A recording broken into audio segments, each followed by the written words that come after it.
Hi friends, చాలామంది ఏం చేస్తున్నారంటే పాస్పోర్ట్ క్యారీ చేస్తున్నారు. ఎవరికైతే డ్రైవింగ్ రాదు, మెయిన్గా అమ్మాయిలు నాకన్నా చాలా గొప్పలే, చాలా స్ట్రాంగ్. బట్ ఎందుకు చెప్తున్నా అంటే ఎగ్జాంపుల్ చెప్తా. యూఎస్లో ఎక్కడ ట్రావెల్ చేసిన ఫ్లైట్లో అమెరికన్స్ని ఐడి అడుగుతారు, మనం లెక్కన పక్క ఐడి అడుగుతారు.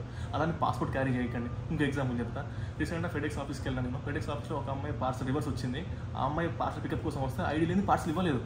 చాలా పెద్ద పార్సల్, దాంట్లో మనీ కూడా ఉన్నాయంట, మనీ సంథింగ్ చాలా ఇంపార్టెంట్ వస్తువులు ఉన్నాయి, ఇవ్వట్లేదు.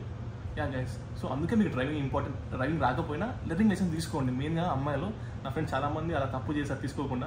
సడన్గా ఓపీటీలో సిపిటీలో కావాలంటే ఏమంటే రాదు కదా. క్రెడిట్ కార్డ్ అనేది 2 సెకండ్స్లో వస్తుంది, బట్ ఐడి రాదు గైస్. టెక్సాస్లో నేను ఉంటే టెక్సాస్లోనే 3-4 మంత్స్ పడుతుంది, అట్లీస్ట్ 2 మంత్స్ పడుతుంది ఐడి రావాలంటే. So make sure learning licence అనేది తీసుకోండి.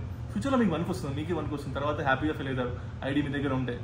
సో కేర్ఫుల్, ఎందుకంటే ఐడి ఇంపార్టెంట్ మనకి. పాస్పోర్ట్ క్యారీ చేయకండి. పాస్పోర్ట్ పోతే కష్టం, ఐడి అన్నా వచ్చేస్తా పోతే, బట్ పాస్పోర్ట్ రాదు గైస్.